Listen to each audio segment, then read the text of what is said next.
Grievance దగ్గరికి వస్తున్నాం మీరు కాదు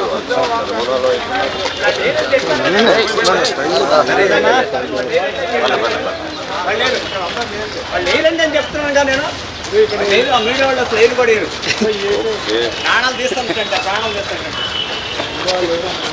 మెల్ల మెల్ల మీరు వదిలేసి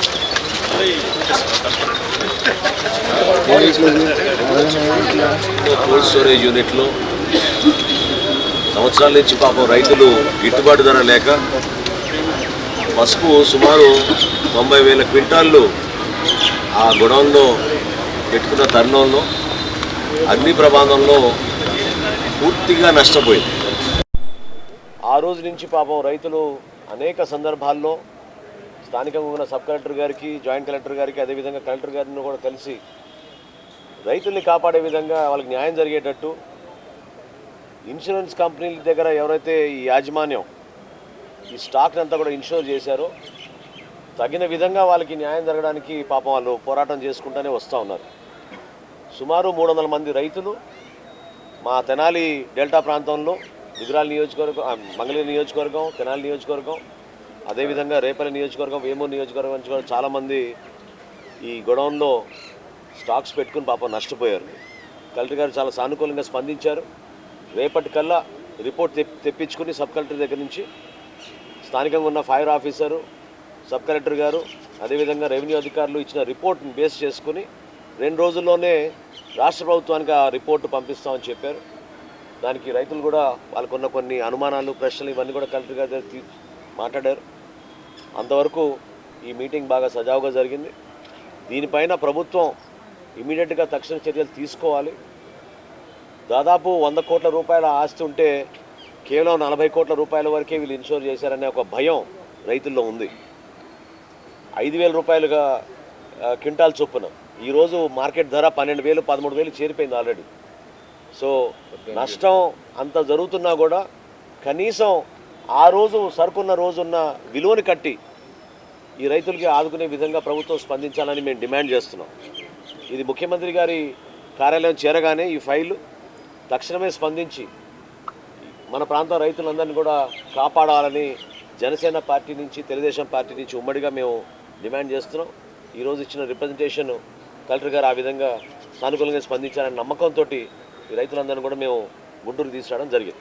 ఇదైతే దుగ్గిరాల్లో పసుపు కోల్డ్ స్టోరేజ్ తగలబడిపోయి రైతులందరూ కూడా అపారమైన నష్టం జరిగితే 2 నెలలు అవుతున్నప్పటికీ కూడా ప్రభుత్వం నుంచి సరైన స్పందన లేకపోతే ఈ రోజున మా పార్టీ పెద్దలు మనోహర్ గారి అధ్యక్షతన ఇక్కడికి వచ్చి రైతులను తీసుకుని వచ్చి కలెక్టర్ గారిని కలిసి వినతి పత్రం ఇవ్వాల్సినటువంటి అగత్యం ఏర్పడింది.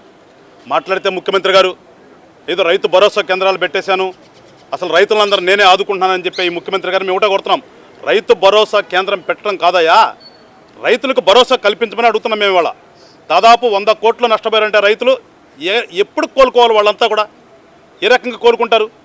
కోల్డ్ స్టోరేజ్లో పెడితే వాళ్ళు వేసే లెక్కలు వేరుగుంటాయి, వీళ్ళు తీసుకెళ్ళి పెట్టేది వేరుగుంటుంది. వీళ్ళు ఇప్పుడు చెప్తున్నారు కొంతమంది ఓన్లీ వెయిట్ వేయించి అక్కడ పెట్టారు, దానికి రికార్డు ఉండదు. మరి ఆ లాస్ అంతా ఎట్లా? సో తక్షణమే మేము కలెక్టర్ గారిని వాళ్ళు కోరింది కూడా మనోహర్ గారు కూడా క్లియర్గా చెప్పారు, ఆ రికార్డులో ఉన్నదే కాకుండా మీరు వాస్తవంగా అక్కడ విచారణ జరిపి ఎవరికైతే రికార్డులో లేకుండా కూడా నష్టపోయి ఉన్నారో వాళ్ళందరినీ ఆదుకోవాల్సిన బాధ్యత ప్రభుత్వం మీద ఉంది. కాబట్టి తక్షణమే ఆదుకోవటమే కాకు రానున్నటువంటి ఎలక్షన్ లోపలే వాళ్ళకందరికీ కూడా నష్టపరిహారం ఇప్పించాలని చెప్పేసి మనోహర్ గారు కోరడం జరిగింది కలెక్టర్ గారిని. కలెక్టర్ గారు కూడా స్పందించారు. తక్షణమే స్పందించాలని చెప్పేసి ముఖ్యమంత్రి గారిని కూడా మేము కోరుతున్నాం. మళ్ళీ ఇంకోసారి చెప్తున్నాను, రైతు భరోసా కేంద్రాలు పెట్టుకుంటే సరిపోదు, వాస్తవంగా ప్రాక్టికల్గా వాళ్ళకి భరోసా కల్పించాల్సిన బాధ్యత మీద ఉంది. లేని పక్షంలో జనసేన, తెలుగుదేశం ఉమ్మడి ప్రభుత్వం ఏర్పడిన తర్వాత వీళ్ళందరినీ కూడా ఆదుకుంటామని చెప్పేసి కూడా ఈ యొక్క మీడియా సమక్షంలో చెప్తూ ఉన్నాం. జనవరి 19వ తారీఖు Shubhamaheshwari cold storage, Duggirala cold storage తగలబడిపోయింది. దాని గురించి ఒకసారి కలెక్టరేట్ వరకు ధర్నా కూడా చేసాం. అప్పుడు స్పందిస్తామని చెప్పారు. గ్రీవెన్స్కి వచ్చి ఆ రోజు ఇచ్చాం. తర్వాత నుంచి వాళ్ళ వరకు మొన్న మళ్ళీ నిరాహార దీక్ష కూర్చున్నాం అన్నప్పుడు వాళ్ళు స్పందించి ఏదో ఒక లిస్టు పెట్టారు. ఆ లిస్టు కన్నా కొంచెం కోల్డ్ వాళ్ళ లిస్టుకి డిఫరెన్స్ వచ్చింది. ఆ డిఫరెన్స్లు కూడా మేము చూడమని చెప్తున్నాం. అది 2 రోజుల్లో మేము నివేదిక తెప్పించి అది కూడా క్లియర్ చేస్తామని చెప్పారు. నిన్న రాస్తారోకో చేసాం. నిన్న రాస్తారోకో చేస్తే ఇవాళ సార్ గారికి అపాయింట్మెంట్ ఇచ్చి రమ్మన్నారు. అలా ఉన్న పొజిషను. ఎందుకంటే గవర్నమెంట్ అధికారులు కానీ, గవర్నమెంట్ నాయకులు కానీ ఇవాళ వరకు ఒక్క ప్రజెంట్ ఎమ్మెల్యే ఈ చుట్టుపక్కల 7 జిల్లాలు ఎఫెక్ట్ అయితే ఒక్క ఎమ్మెల్యే కూడా స్థానిక ఎమ్మెల్యే వచ్చి పలకరించిన పాపాన పోలా. అసలు గవర్నమెంట్ అనేది నిద్రపోతున్నట్టు ఉంది తప్పితే వాళ్ళు అసలు పనిచేస్తున్నట్టు అయితే మాకు అనిపించలేదు. కోల్డ్ స్టోరేజ్లో అగ్ని ప్రమాదం జరిగి సుమారుగా 1,04,000 బస్తాల పసుపు అగ్నికి అవుతుంది. దానిలో యాక్చువల్గా యాజమాన్యం బాధ్యతారాజ్యం కొట్టొచ్చినట్టు కనపడతా ఉంది.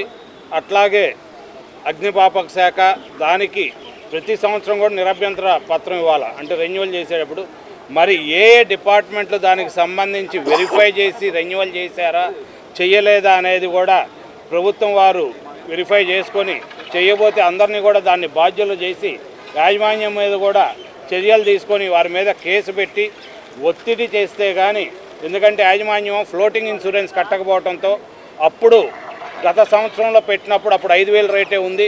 ఆ ఏప్రిల్లో దాని ప్రకారం 40 కోట్లు మాత్రం అతను ఇన్సూరెన్స్ కడతంతో అది ఇన్సూరెన్స్ 40 కోట్లే వస్తుంది. కానీ అగ్ని ప్రమాదం జరిగినప్పుడు ఇది సుమారుగా 100 కోట్లకు పైగా పంట నష్టం, ఈ పసుపు నష్టం. కాబట్టి మిగిలిన డిఫరెన్స్ ప్రభుత్వం మరి ప్రకృతి వైపరీత్యాల నిధని 4,000 కోట్లు ఉంది, దాని నుంచి ఇస్తుందా లేదంటే యాజమాన్యం నుంచి ఇప్పిస్తుందా, అది ప్రభుత్వం అతి త్వరగా దీని మీద స్పందించాలని చెప్పి దీనికి దశల వారీగా అన్ని రైతు సంఘాలతో కలిసి కలెక్టరేట్ గారి దగ్గర ఒకసారి ధర్నా చేయడం జరిగింది, తర్వాత తెనాలి సబ్ కలెక్టరేట్లో చేయడం జరిగింది, నిన్న దుగ్రాల్లో రాస్తారోకో చేయడం జరిగింది. ఈ వారంలో వ్యవసాయ శాఖ కమిషనర్ గుంటూరులో కూడా దానికి కూడా ఆలోచిస్తూ ఉన్నాం. దీన్ని అతి త్వరగా చెయ్యకపోతే ప్రభుత్వం మీద ఒత్తిడి తెచ్చి అన్ని రకాలుగా చివరికి ముఖ్యమంత్రి కార్యాలయం దాకా కూడా వెళ్లాల్సి ఉంటుందని తెలియజేస్తాం.